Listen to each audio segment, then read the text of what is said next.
Welcome, Michael. Thank you so much for joining us. So this recording is to distribute to the Emerging Leaders Collaborative within IIMHL and IIDL. We're really grateful for you making the time to join us. So, Michael, we know that you've got really long and deep experience across mental health, disabilities, and thinking about what it takes to actually create genuine inclusion.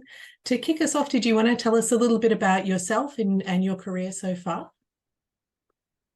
Well, I've been very interested in the leadership theme, different aspects of it, because really there's so many things that need leadership if they're going to move ahead.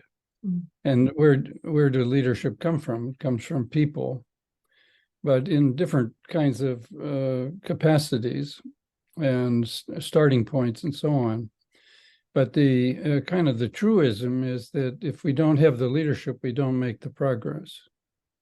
So it's a kind of fundamental key ingredient of moving ahead is identifying, cultivating, supporting leaders and evolving them over time. Some of that's done to leaders. Some of it is what the leaders themselves eventually decide to do with themselves. So there's sort of external directions provided to emerging leaders, but also internal directions. And I mention that because it really deals with the issue of leadership callings. Yeah, tell us more about that idea.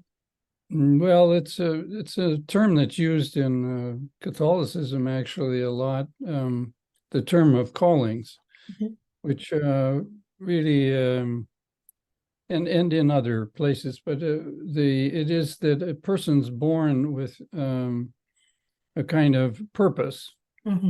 Purposes, and that's their calling, what they're drawn to. And so in this sense, the emerging leaders are maybe drawn to quite different leadership challenges based on their interests, their passions, their capacities.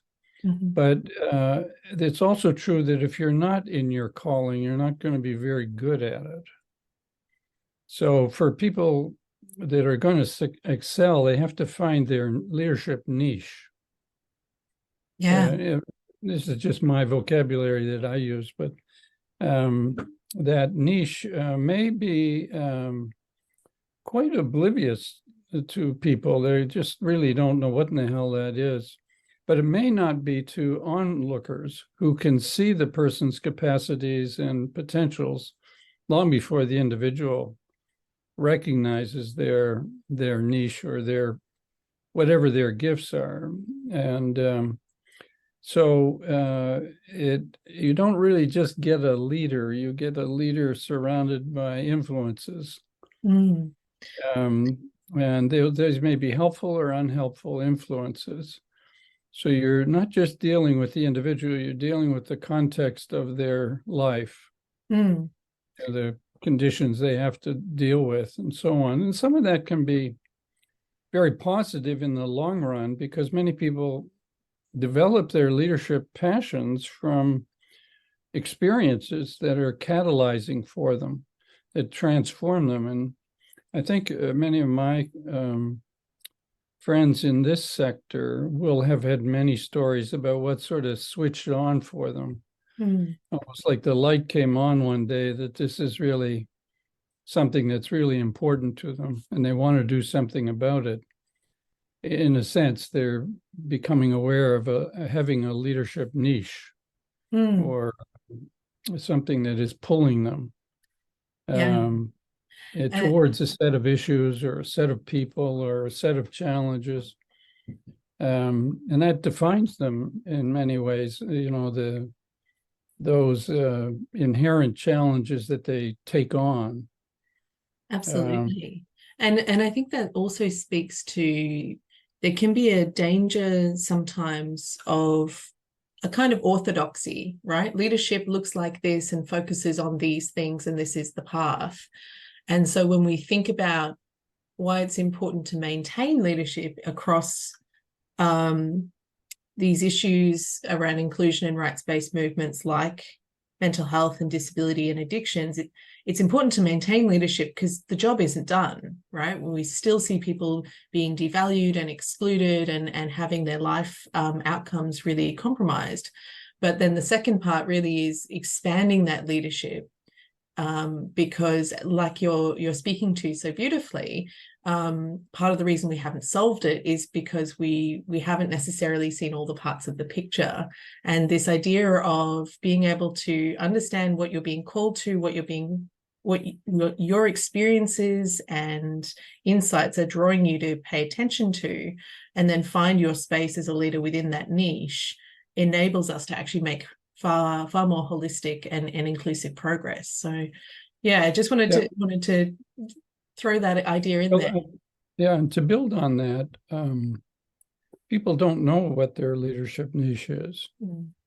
They may nonetheless stay with the challenge and find their niche or their footing in the role of providing leadership, but they may not start out that way. They may be just completely bewildered, but kind of smitten with interest in the issues that they're witnessing, and that will be different at different periods in history, depending on what they're contending with at that generation of people. So I think the generation that's coming up now is really in a different landscape for leadership challenges than would have been a couple of generations back. So again, it's an emerging kind of challenge, really, to provide leadership. It's not like people even know how to do that or what leadership would make the most difference. But it's the sort of thing they work on, trying to impact a particular challenge or a problem. And sometimes people are very passionate about that challenge, others maybe not. So there's many reluctant leaders. That's the last thing they wanted to do was provide leadership, but they can't kind of wiggle away from it. Every time they do, they end up back at the drawing table because everybody wants them at the table. So, so in this sense, the journey of leadership may be quite different from one person to another, because it's, in this sense, it's driven by who the person is. And then again, secondarily, what issues in the world attract them. And of course, those may change over time. Even for an individual, they may start out doing one kind of leadership and end up somewhere else. And also, it's not like leaders know what they're doing. That would be. I'm curious about that. So, what? How do you define or explain what a leader actually is? What does leadership or being a leader mean? Well, I think of it as largely just a person willing to engage the issues and try to advance progress with the issues. But that isn't the same as being right. You know, that remains to be seen. And so many leaders will have barked up the wrong tree, to use a dog analogy. I don't know why that one came to me, but many times they tackle the leadership challenges that they're facing, sometimes very poorly, but it in over time that may not matter so much as they get a better sense over time of how to engage the issues and impact them. And that really might be a lifetime challenge, because it's not like the issue stays stable. And you kind of got it all sussed out and then you're all set for the next 50 years or something. it's leadership challenges keep shifting. And so the leader can adapt, but if they don't adapt, they may find themselves on the sidelines because they're really not providing much leadership, or they're stuffing it up for whatever reason. So it isn't that everybody succeeds with leadership, and people can have better periods of leadership in their life and worse periods. So Absolutely. it's this idea that you kind of get out of the starting gate and you're all set to go, and you're batting 100 for the rest of your life is not really accurate. Most people struggle with leadership endlessly. Yeah. And I wonder what changes when we stop thinking about leadership as an individual pursuit and actually start thinking about leadership when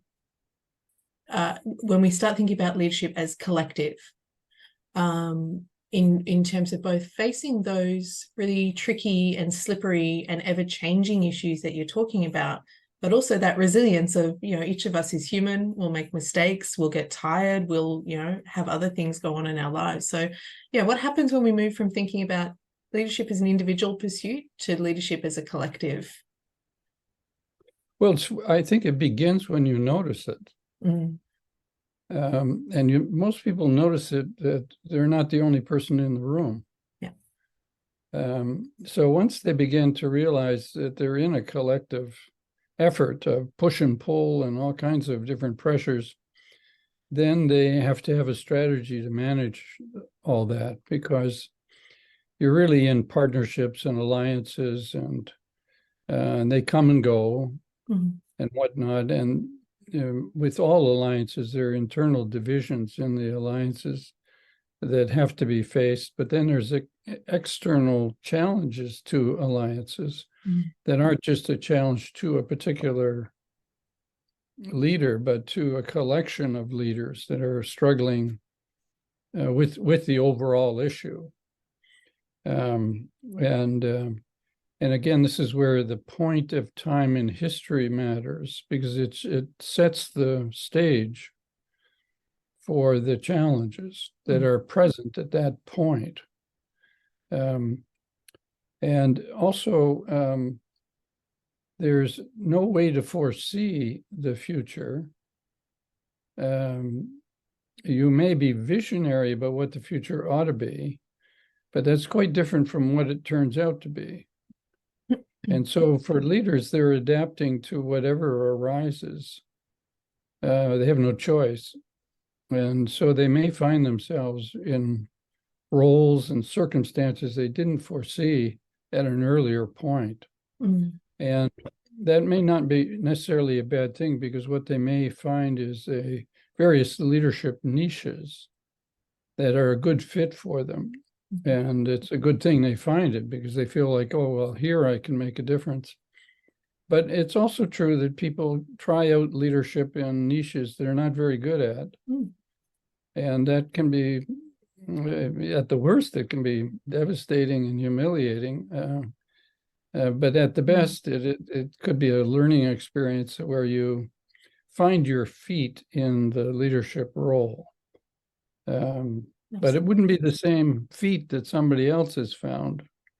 In this sense, we all have our own trajectory, I guess you could call it.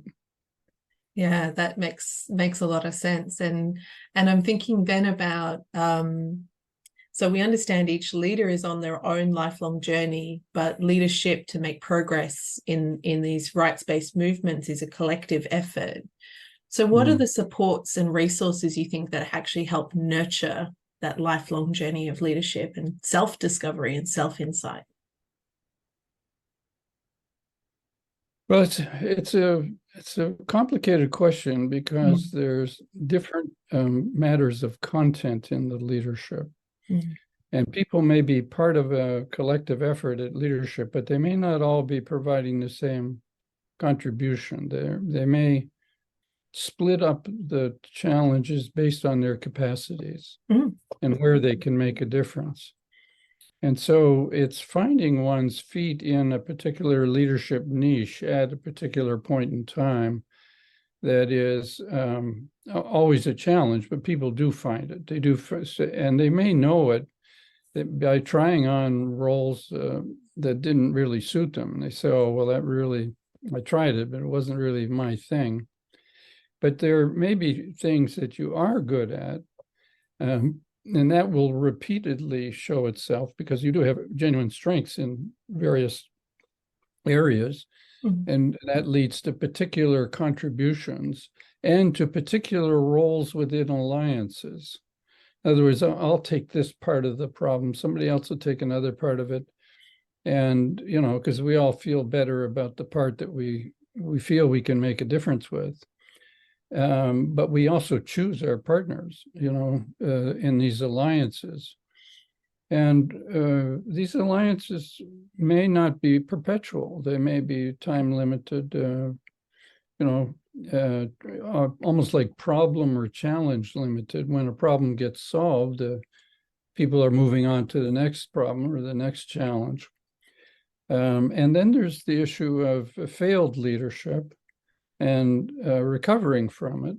Mm-hmm. Because, of course, it's a bit like in many sports, you just don't win, you also lose.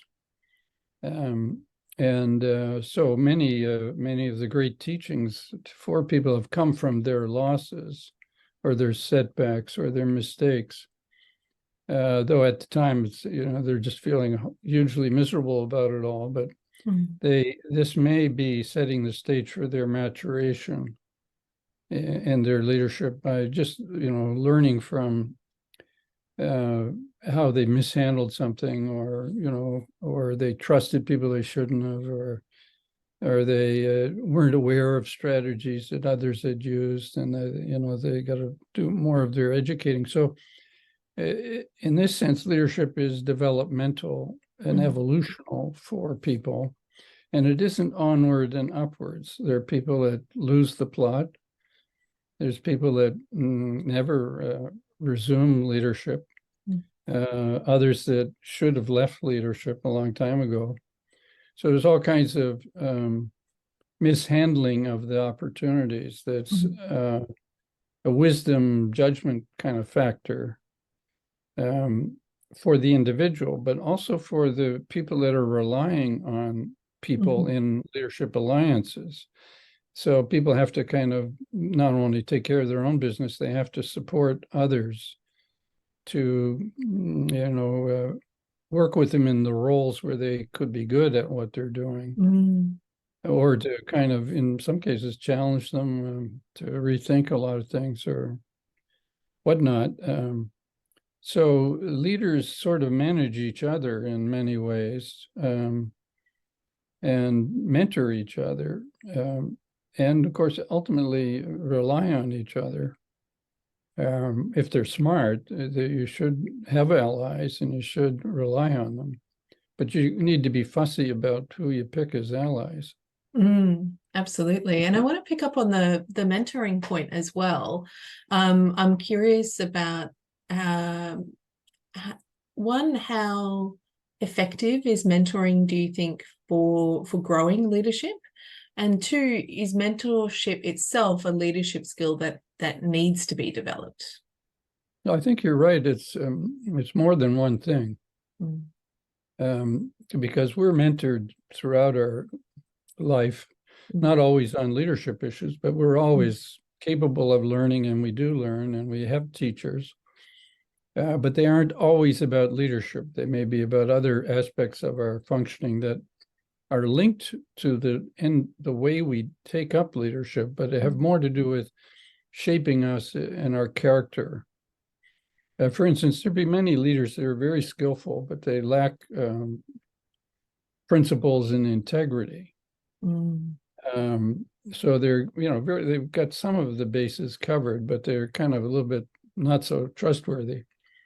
And then there are leaders that have great integrity, but could stand to develop some other skills, because for instance, they may be too too strict with others, and therefore make it difficult to partner with others or something like that.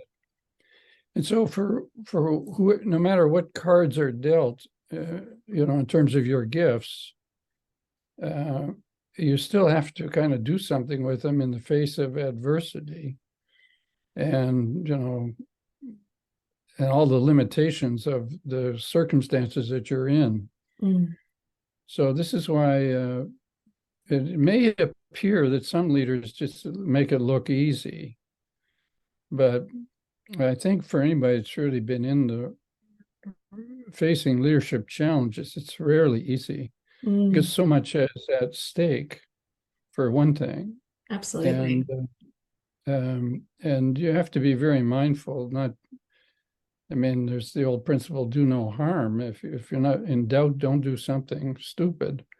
At the very least, and just wait your moment until you really feel like you're in the right niche again. But those are normal questions that keep arising. It's not like they're behind you. They keep arising, but in a different context and so on. And people might get discouraged by that. And I think they think, oh, there should be a day when you've just got it all sussed and you're ready to roll and you never look back. And that doesn't resonate with me. I think anybody that's paying attention to trying to address leadership challenges realizes just how fraught they are with the possibility of missteps and mishandling of the issues and this and that. So, and many don't see it coming when they are mishandling it. Suddenly, they fall flat in their face or something. So I think that's why it's good to have older leaders mentor younger ones, because they can share their own journey and their own dilemmas and their own mistakes and things, because they have so many. There's just so many things many stories you have to tell. But I think for the emergent leader, I think having those stories told and shared and allows that person to see what it's like to be in the shoes of a leader, maybe doing something they're not doing, but to kind of benefit from the experience of someone that came before them. And these, I now think of things people told me 50 years ago that I wished I'd paid more attention to. It's like it's 30 funny how years later. 30 years later, I'm thinking, oh, but he told me that. And I just totally spaced it out it's like I never heard it. Well, it's like it's when you have the right context, it kind of clicks into place and suddenly makes sense as to why it was such a pearl. And I'm curious as well about just building on this idea of kind of intergenerational mentorship.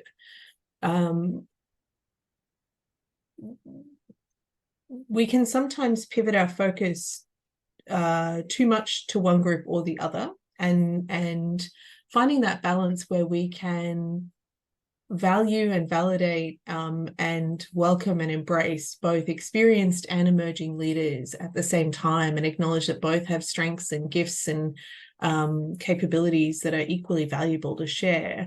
I'm curious as to what are the conditions you think actually set that up for success? How do we do that well?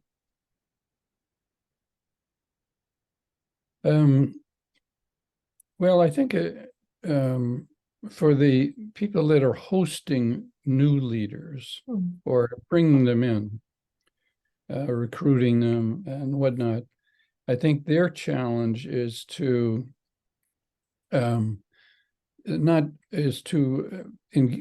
the things that will engage the person, almost like light their fire, if you want to use that metaphor, but so that they can get their feet wet, so that they can get in and get some life experience. And these little internships, which have been extraordinarily influential with emerging leaders, because they just come away with a whole kind of learning curve of that wasn't where they started. Mm.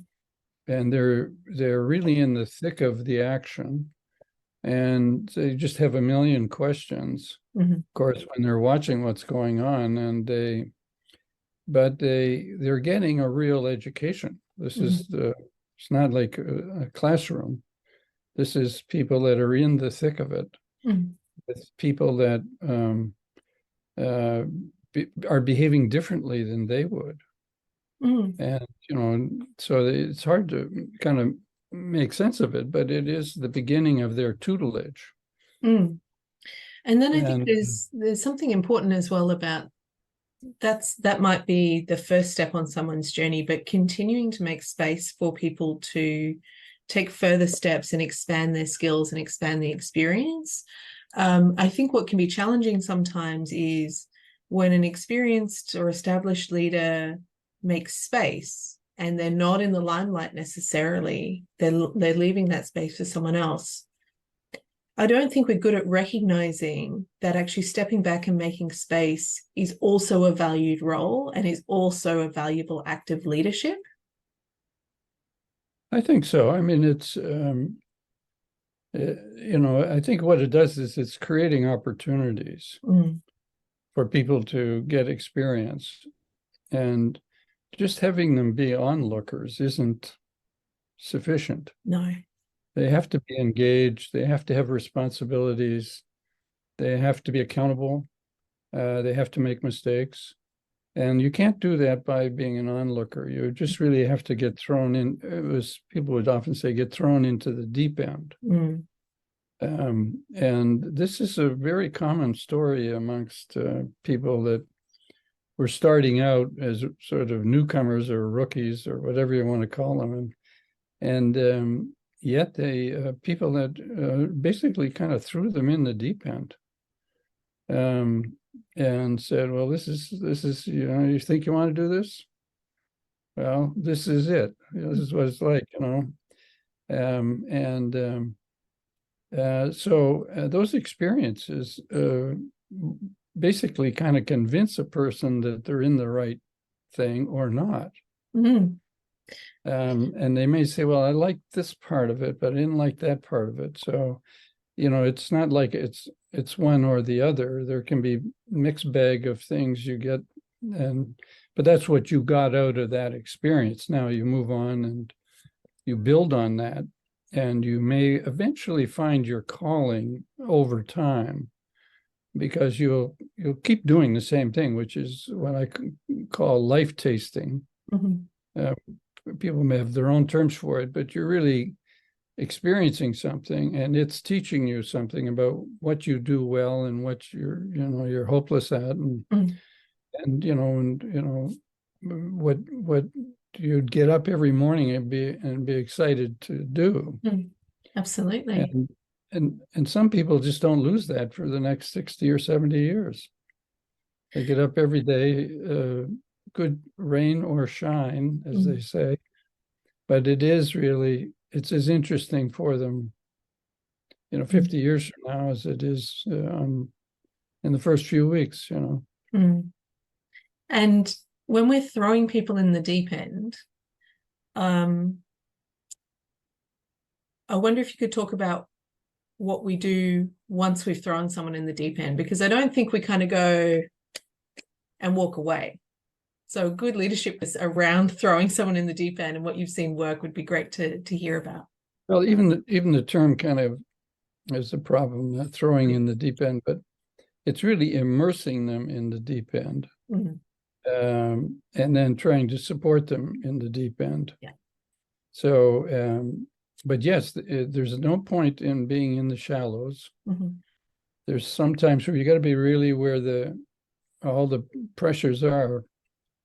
And I mean, there'd be thousands of books written by people that were sort of at the side of a group of leaders and, kind of a neophyte, but there as history was being made, sort of thing. And but those are extraordinary opportunities and experiences. And it provides all kinds of insights to the individual, all kinds of personal challenges, and also an appreciation for leadership itself, because they're seeing good or bad leadership playing itself out right in front of them. So sometimes people have studied under a variety of leaders, they've profited from that, but they've also gotten different lessons from different mentors or different leaders they were exposed to. Like they would admire some things about a particular leader, but not other aspects of who they are. Yeah. And, they start becoming picky about, what really is important. But you can't do that unless you're mixing it up with all these people. And then having the space to process that, to understand that in context, to debrief, to reflect, and to be supported to do that is highly valuable. Absolutely. Yeah, and it isn't always true that you have support. No. Sometimes people are just in the deep end, trying to just struggle to kind of get through the day.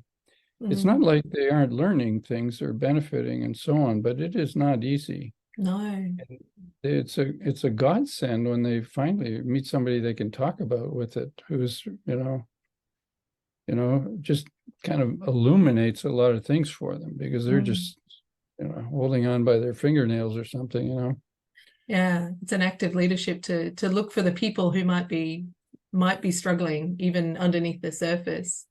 I'm curious, what else do you think helps to sustain leadership efforts when times are tough? I think it's very important to be open to the people's values and spirituality, which is another part of who they are. They're trying to reconcile their soul temperament with the realities of the world. And so that's a very important kind of question, like what is going to be damaging to them at a soul level or spiritual level, and what would be kind of inspiring or strengthening or something like that. Because people can become literally demoralized in the sense that they lose sight of even right and wrong, because they're just in the pressure of events, and they just kind of lose their center, if they ever had one. And so if that's the case, then the other issue for many people might be to find their feet in a leadership role. Find a niche first that's fine for the moment, sort of like a starting point for leadership, and then just move, as they feel ready, to other leadership platforms and challenges. And for instance, I was mentored by a deputy minister who was he was essentially in the Canadian, one of the provincial governments. And he, for some reason, took a liking to me. I was in one of his graduate classes or something, and he liked me. And I liked him too. And he was a very intimidating character. But he opened the door to me seeing the world he was working in, because he basically brought me in and, had me do kind of not very important things, but it gave me access to the events as they were happening, this, that, and the other. And for me, it was like, wow, this is amazing, kind of, he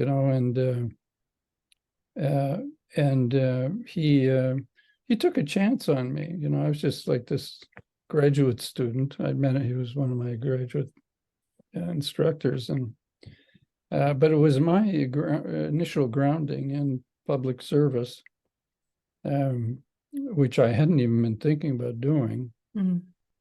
I've been more involved with community stuff, and but it was sort of my entree. I went on subsequently to do a great deal more, but at the time I was just fresh out of, I was just out of graduate school. So, I really had no track record to speak of, minor roles, as you get at that age, so nothing to write home about. But I do think it was an eye-opener experience for me to be close to an existing leader. I could watch what they did. I could, be mentored by them, inspired by them, or even got some red flags about things from them, So I think that kind of access to the realities of leadership, this is why sort of placements for people or those kind of experiences can be extremely important. They don't seem very important to the person that's hosting them, usually, because they got a lot of responsibilities.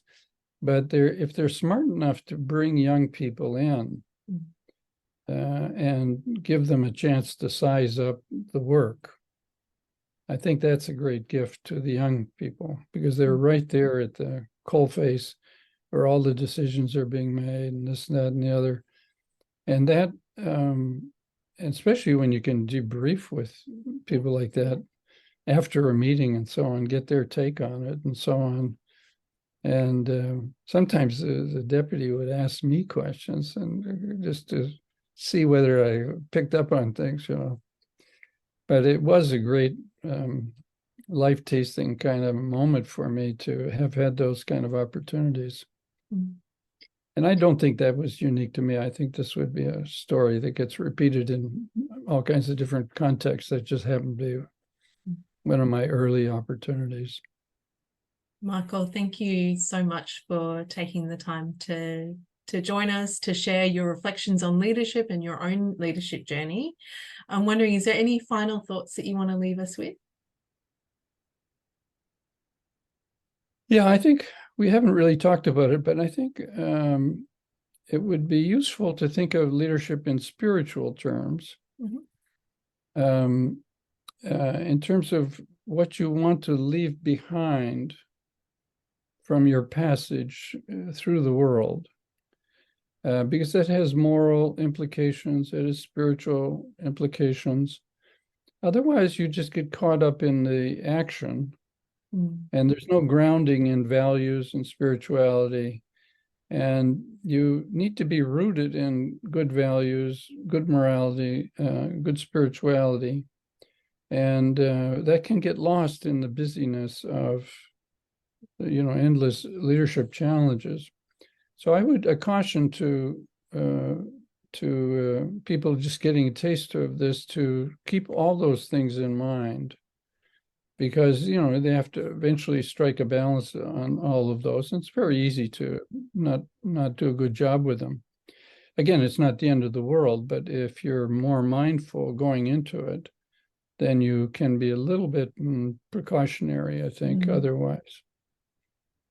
It's a fantastic pearl of wisdom to leave us with. Thank you so much, Michael, for taking the time to join us. We really appreciate all of your wisdom and your generosity in sharing it with us.